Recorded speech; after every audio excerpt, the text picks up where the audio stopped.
Assalamualaikum warahmatullahi wabarakatuh. Perkenalkan, saya Wahyu Sudrajat, Sarjana Pendidikan, Ahli Pertama Guru Teknik dan Bisnis Sepeda Motor, Unit Kerja SMK Negeri 1 Anjatan Kabupaten Indramayu, Cabang Pendidikan Wilayah 9 pada Dinas Pendidikan Pemerintah Provinsi Jawa Barat, yang mempunyai tugas atau tupoksi sebagai guru, yaitu merencanakan, melaksanakan, dan menilai hasil pembelajaran serta tindak lanjut pembelajaran, membimbing dan melatih peserta didik, serta melaksanakan tugas tambahan yang melekat pada pelaksanaan kegiatan pokok sesuai dengan beban kerja guru. Berdasarkan tupoksi tersebut, saya mempunyai target kinerja individu, yaitu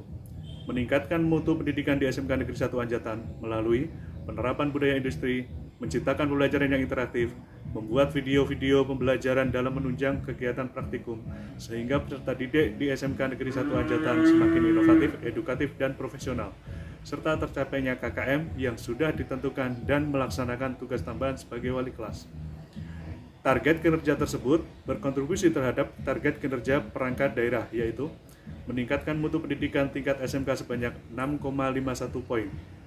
dan berkontribusi terhadap target kinerja Gubernur Jawa Barat, yaitu meningkatkan aksesibilitas dan mutu pendidikan dengan meningkatnya rata-rata lama sekolah 8,5 tahun dan harapan lama sekolah 13 tahun dalam rangka mewujudkan Jawa Barat juara lahir batin dengan inovasi dan kolaborasi. Saya, ASN Jawa Barat, paham akan tupoksi dan kinerja. Wassalamualaikum warahmatullahi wabarakatuh.